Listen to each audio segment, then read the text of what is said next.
Good morning, Kentucky. Today, I'm once again joined by Emergency Management Director Eric Gibson, as well as Transportation Cabinet Secretary Jim Gray, to provide another update on Winter Storm Blair. First, the good news. We are not aware of any loss of life or any major injuries thus far through what is a significant weather event. We are very grateful for that. And for a state that's been through tornadoes, flooding, polar plunges, and so much more, we were ready for this. So thank you to everybody who's doing their part, from our meteorologists to our reporters and anchors, to our transportation cabinet workers, emergency management personnel, our state troopers, our National Guard, to everyone out there doing this hard work. Thank you. We're not through it yet, but you've done an incredible job thus far, and because of that, our people have remained safe.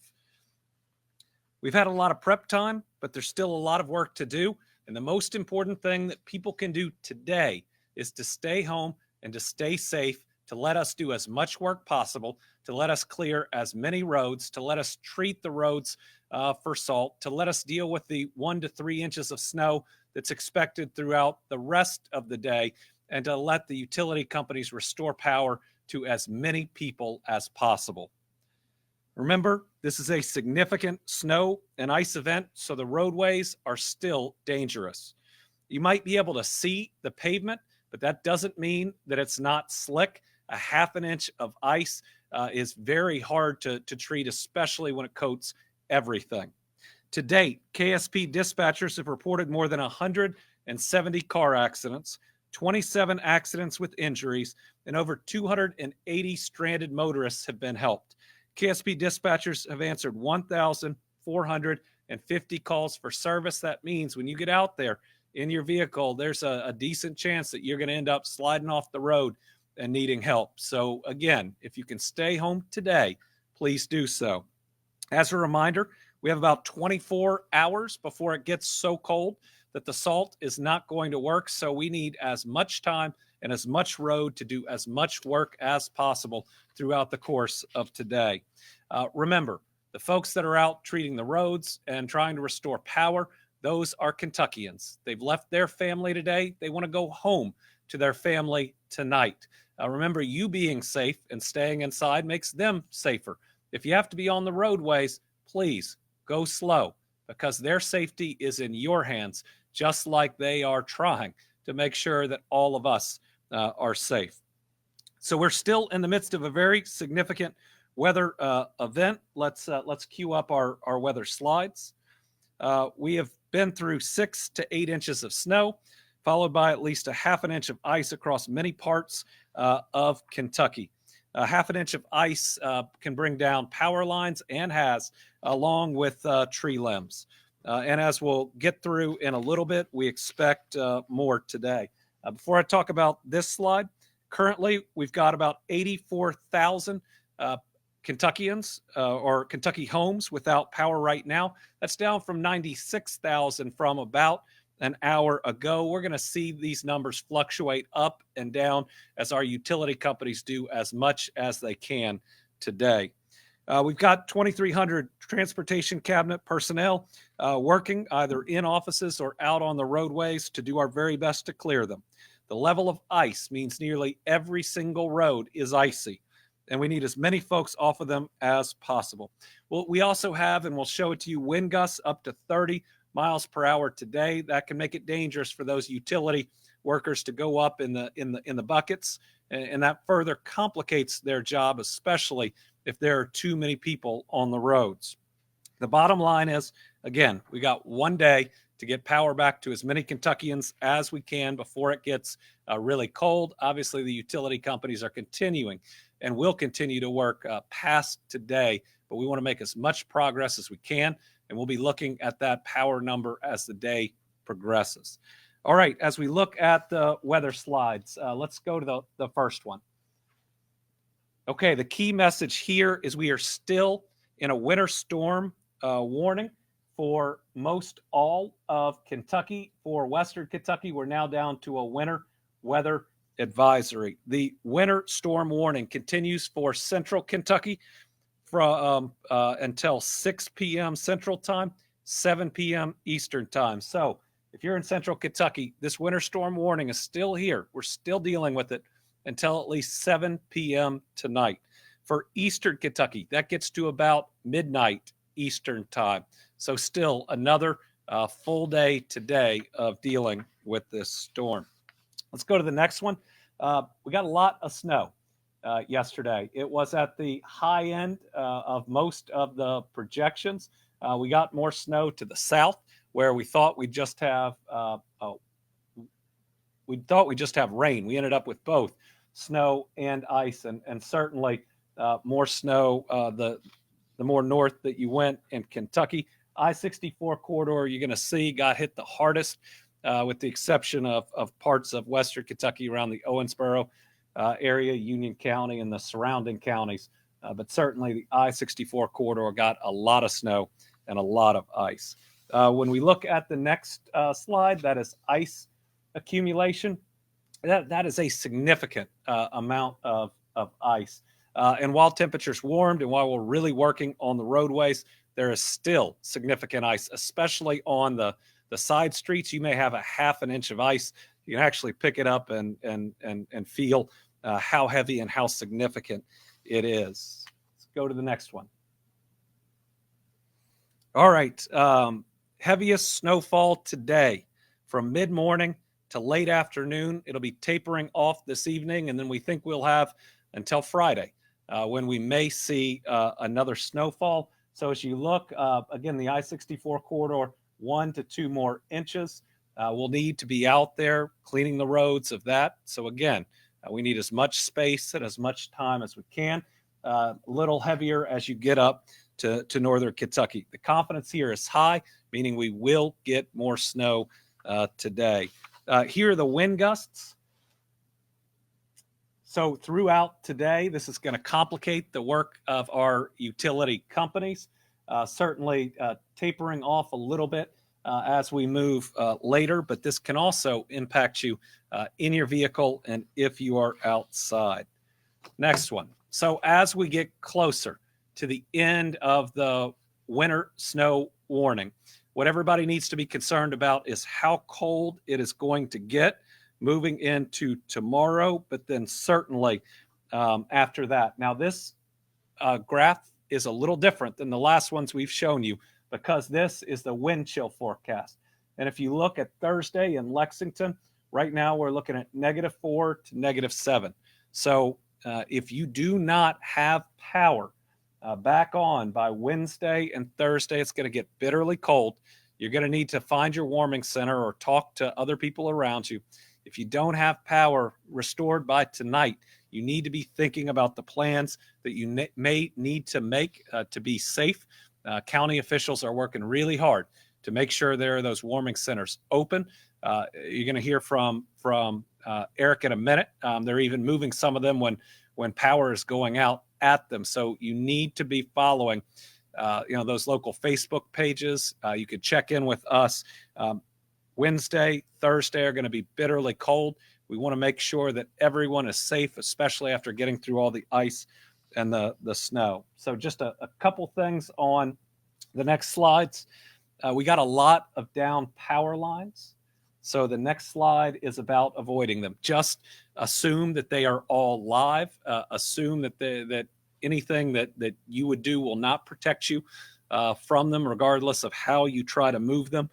So please make sure you are safe. And finally, Director Gibson will go through the next piece too, but be careful in staying warm. Don't try to heat your home with the oven. Be careful with candles and open flames. A lot of people still have Christmas trees in their homes, and that could be really dangerous with those open flames. Your generator has to be outside, has to be at least 20 feet from any of your structures. You need to make sure that your extension cord is rated for outdoor activity, especially when some of this starts to melt. It could create some significant problems. Okay, so power outages are still spread across the state, though some counties are hit harder than others. Do we have a map of the current power outages? Okay, we'll try to pull that up. Just to give you an idea, this was about 2 hours ago. KU had about 22,000 outages. Kentucky Power, about 10,000. Clark Energy, 8,800. Kenergy, 8,100. A number of others, right about 5,000. And then some of our co-ops are a little bit below that.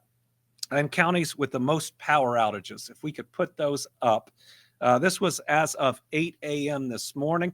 These are some counties where people may want to be thinking about finding your warming center, at least knowing where it is and getting the address. As we try to get that up, all right, I'll read them. It's Anderson, Bullitt, Clark, Fayette, Floyd, Hardin, Henderson, Johnson, Meade, Spencer, Union, and I think we're hearing that Magoffin County has lost more power here today. So again, we're working with local officials to get the word out to people about where their local warming center is. I would suggest if you're in those counties, be following the news coming from your utilities, but also know where you can go to stay warm. As far as the roads go, many areas are still dealing with a half an inch of ice. Crews did make significant headway overnight as the freezing rain tapered off, and noticeable progress has been made on high volume roads, though even our interstates are still very slick. So I said it in the beginning, just because you can see the blacktop doesn't mean there's not black ice on it. Please be very cautious. This morning, we had a few crashes reported on interstates. We believe they are now all open, but this has been an ongoing issue, whether it's trucks jackknifing or people sliding off the roads. I also want to thank the more than 200 National Guard soldiers who are on call to help get medical personnel to work, as well as our Kentucky State Police troopers and officers who have been responding overnight. In good news, we're thankful that Trooper Landon Key is recovering at home after working a collision on Interstate 65 northbound in Hart County, where his police cruiser was rear-ended by a vehicle traveling north. Very happy he's okay. If you saw the condition of that car, we're very, very happy that he is okay. So now I'm going to turn it over to Kentucky Transportation Cabinet Secretary Jim Gray to provide additional updates on the conditions of our roads. But again, stay home, stay safe. We think we can get a whole lot done today to make travel a lot safer tomorrow. If you do not have power, make sure through your phone and others, you're monitoring it and you know where your warming center is. All right, over to Jim. Governor, you covered a lot of territory already. Let me say I am in the district office in Lexington, the District 7 office, and that covers Lexington and the counties around us. And of course, I was tracking and monitoring the road conditions myself this morning. And when you use the word treacherous and hazardous and perilous, you are using the right language. Now, the good news is that we got a lot accomplished in yesterday. We've looked at this storm really in three phases. The first phase being the heavy snow, the second phase yesterday, the icing conditions, and now it's holding the line against the frigid temperatures that are coming. So our folks are out treating, they're out plowing. Remember, you can plow snow, but you cannot plow ice. I want to thank and acknowledge the 2,300 employees of the cabinet and the contractors that are out fighting the battle that this storm represents. Really want to thank them. 1,400 pieces of equipment fighting and battling this storm. Our folks, this video that's up right now is showing is given an example illustrating the plowing, and you'll notice that look at the complexity of this activity. James, I appreciate you queuing that up. We've had, thank you. Governor, we're again working tirelessly. I want to emphasize, punctuate what you've said about continuing to be cautious. Our traveling public, if you don't have to drive, if you don't have to get out in this weather, do not do it. Now, some tips. If you do get out, have a car kit. Make sure that you're traveling safely. The governor already mentioned about downed power lines. I want to emphasize that as well. Don't touch them. Don't drive over them. Now, one final thing, if you encounter a signal that's dark, treat it as a four-way stop. Treat it as a four-way stop. Governor, I'll turn it back to you. You mentioned, I will say this, you mentioned that our interstates where we have had crashes, where we have had incidents, they are at this time, there is no backup. There are no backups at this point in time. Great. Thank you, Jim. Now we'll turn it over to Emergency Management Director Eric Gibson. Well, thank you very much, Governor, for the introduction and the information that you've provided, as well as Secretary Gray for the information that he's provided. And again, as we work our way through this winter storm event, we're doing the work that our citizens expect us to be doing. We're maintaining this level of service and work through our transportation cabinet workers, through our state police workers, through your county and local officials, and as well at the Emergency Operations Center at the Department of Emergency Management. We're operating a 24-hour facility. We run on 7 a.m. to 7 p.m. shifts, and we're continuing to operate continually throughout this winter weather event, and we will be there to assist any of our citizens or local officials that need or have requests that exceed local capacity. We're there to help you all. We have plenty of our state agencies. We're operating at a level 3, which brings in our state partners from across other state agencies to the Emergency Operations Center to be there to be kind of a hub or a center for these operations to take place. We've got partners in from Energy, Division of Water, Transportation, State Police, Parks. The list goes on and on. National Weather Service has a meteorologist assigned to the Operations Center right now. So we're getting the current and best information that we can get. We're providing that to your governor. We're providing that across to our transportation workers and making sure that we give the very best information and the most current information that we can with our energy cabinet there with us. We're able to look at these energy numbers and talk specifically to your cooperative or energy provider and get an idea of how long you're going to be without power, how long this emergency is going to last there in your community. And we're trying to work with each one of them to do some analysis on how long they anticipate your power is going to be out and coordinate this warming center effort that may be needed as this week goes on. And we see these lower temperatures that the governor's talked about, and we know that there could be some critical cold coming in, zero weather, minus wind chills. Those kind of things are going to create extreme risk to those without power, especially if they don't have that alternative heating source, things that they need those medical devices and things where they need that power to run. So we're trying to prepare now as we've gone through the icing event and we kind of see where our impacted areas are. We're transitioning now to prepare for this long-term event that may be extended power outages for the next few days, where our vulnerable citizens need the assistance of the Commonwealth via the National Guard, the fire departments, the local emergency managers, all those kind of resources that we can coordinate to help those communities survive this next few days as they prepare for and weather this power outages, difficult travel on the roads and things of that nature. So if you are in need of assistance, know that your first call would be to your local emergency management official. They're there. They're working very long hours to make sure your community's safe, working hand in hand with your judge executive and your local police and sheriff's departments. But there is help there locally. If some reason you don't get the information that you need, or it's found to be, there's not a warming center open there, we have other warming centers open across the Commonwealth, and we'll do our very, very best to provide you the closest one to you so you can get the assistance that you need. And our number to call there is on our website. Our webmaster's got that posted up there so you can call. We'll also be providing a list of those warming centers to the governor's office today as they open up, as this need kind of continues throughout this event. Many of our counties already are operating warming centers, and I've been talking to our judges across the Commonwealth, and they're sharing with me just how many they have open and where they are. We have some counties that are at around 50% of their customers are without power. Magoffin County specifically, I've been working with Judge Wireman over there this morning, most of the morning. He's talking to me about how many trees have fallen this morning across his roadways, and it's as road crews are doing everything they can to clear those paths.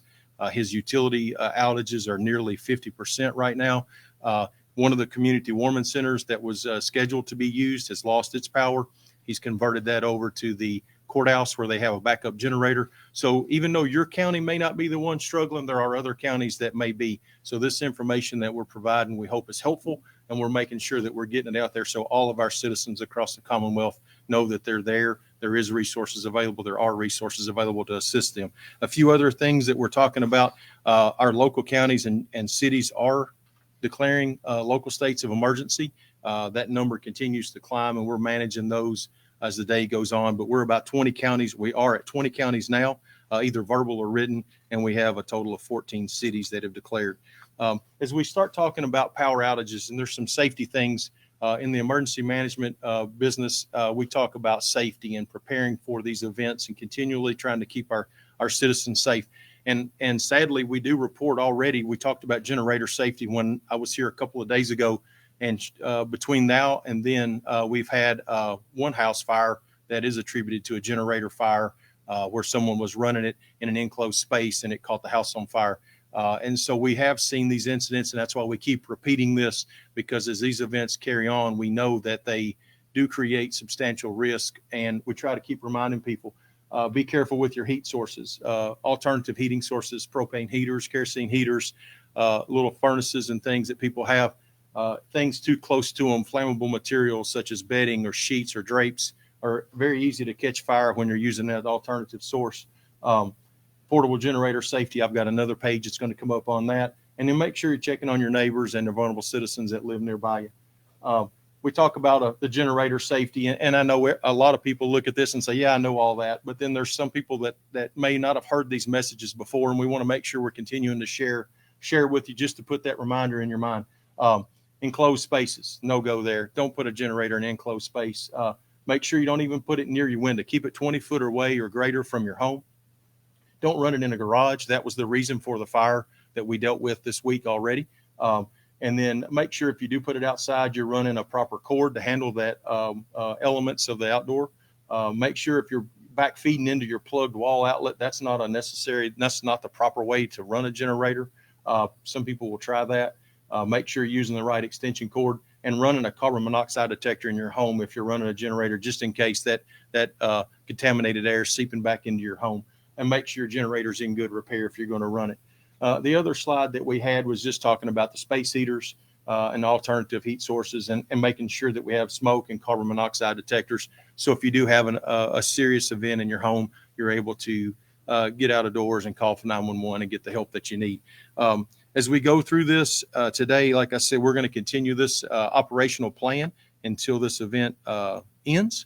Our center will be open there in Frankfort. We'll continue to operate. We have working very, very closely with many of the county officials across the Commonwealth, as I've been reaching out all morning and have been reached by many of our judges talking about what they have going on, and we're there to assist them and your local officials. But hats off to those folks back at home there with you. Our local officials, county judges, emergency managers, 911 dispatchers have done some extremely difficult work over the past 24 hours as they prepare, and probably have another at least 24 to 36 hours of difficult work ahead of them.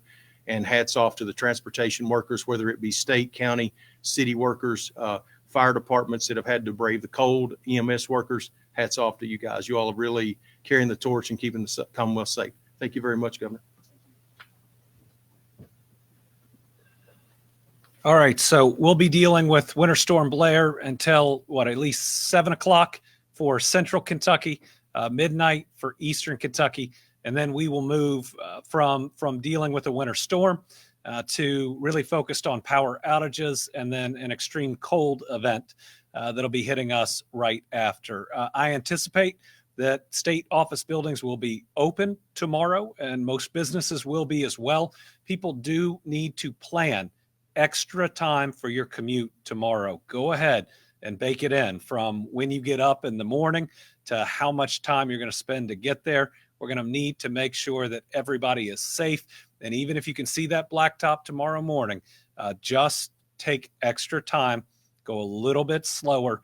Don't get false confidence. Stay off the roads today as long as you can, and that'll get us the best chance to have it in the best condition for tomorrow morning. All right, we'll open it up to some questions. We've got 4 journalists on the line. We'll start with Tom Latek. Thank you, Governor. Good morning to you. Are you having to keep things geared up for the potential snowstorm Friday and Saturday?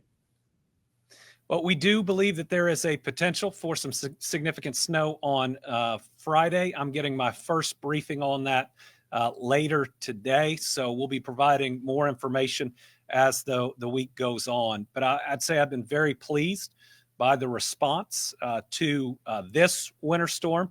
We certainly learned a lot through everything we've been through, and it has us responding really at an optimal level that again, I think has enhanced safety across the Commonwealth. But I also want to thank everybody in the media, from TV to print to online, for spreading this word. People knew it was coming, and that is invaluable to the safety of our fellow Kentuckians, our neighbors and friends. Carla Ward from the Herald Leader. Thanks, Governor. Do you know anything about changes to plans for the legislative session to start? I've not heard of any changes to the legislative session. I know some advice was being given to travel up tomorrow morning instead of this afternoon. I would encourage that because that gives us that extra time, especially to get the ice, because we don't anticipate any significant additional icing as the day goes on. We do anticipate additional snow. Certainly that can change, but allowing us to treat that. Remember, if it stops in Central Kentucky at 7 and Eastern Kentucky at midnight, that gives us all that extra time going through the night to clean up, meaning tomorrow is going to be a lot better to travel. So I have not heard of any changes. I've provided information to both the Senate President and the Speaker about what this weather event was going to be like, and I know that they're considering the safety of all their members. But from everything I know, the legislative schedule will go on as planned. Karen Czar, WKY. Thank you, Governor. I have 2, please. The first is, if someone needs to get to a warming station and they can't get out or don't have transportation, what's the best agency for them to contact? And then the other is for you and Secretary Gray, if he'd like to comment. Is the state going to be seeking out assistance from other states to help us get through this? Thank you. I think I can handle both. I think we've got this one handled as a state. Very pleased with the response. The Transportation Cabinet has significant personnel out there. We'll see. The utilities may call in folks from other states. I think they pre-position some, just like we go to Florida and to other places in times of really big storms. But very proud of how our state and local personnel have responded. Remember, there are road crews in each of our counties and in our cities, and they're out there doing this work too. And they deserve all the same thanks that we're giving to our state employees. If you need help, we have a disaster distress helpline. That is 1-800-985-5990. Encourage you to call that number if you are in distress, if you can't get to a warming center. You can also call your local emergency management director. You can get that number online, but certainly the disaster distress helpline. Also, our KSP dispatchers are standing by. We prefer the call, though, come in again to this 1-800-985-5990 number. And finally, we have Carolina from WLEX. Hi, Governor. I have 2. You said we have about 24 hours before the salt is no longer effective, meaning that the roads have to be cleared as soon as possible. As you know, there's a lot of ice out there right now. Is the salt currently working well, or are road crews already having trouble with it? And then you said wind gusts can complicate this response effort, especially for power restoration. So are you anticipating a situation where some people may possibly be without power for a few days? We are hearing from some of the utilities. They expect people to be without power for a couple of days. Obviously, we're going to push as hard as we can, and they are, to restore it as quickly as possible. But those without power need to be monitoring it pretty closely and knowing where that warming center is. Now, they say that I think half an inch of ice can add about 500 pounds to a power line. So we could lose more power lines as we go through branches or that ice. But we believe the salt is working well.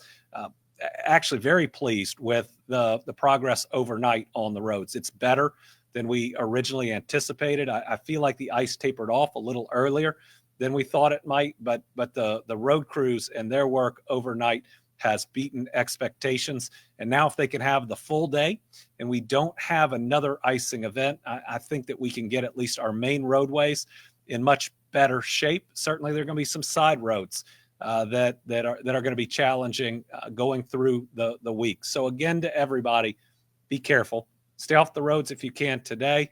Tomorrow, be really careful. Give yourself extra time to get where you're going. And if it takes you a little bit longer, that's okay. It's more important that you get to your destination and get there safely than get there on time. But I would definitely add in that extra time. So folks, other than some minor injuries, other than some damage to cars, we've gotten through this thing pretty well for our people thus far. Let's keep it up. We just have really to get through today for the winter weather event, and then we'll move into this dangerously cold event. But we've dealt with those before. We've gotten through them. We've gotten through them together. Call and check on your neighbors and your friends. If you have power and you know neighbors don't, and you can take them in for a night, make sure that we are being those type of Kentuckians that live out the golden rule and the parable of the Good Samaritan. Let's all look out for each other. Let's get through this week. We'll be back with more updates about the cold as it's coming, the wind chills, and what that means. And then as we learn more and as the forecasts get more accurate and as it gets closer, what we may be looking at Friday and through this next weekend. Thank you all.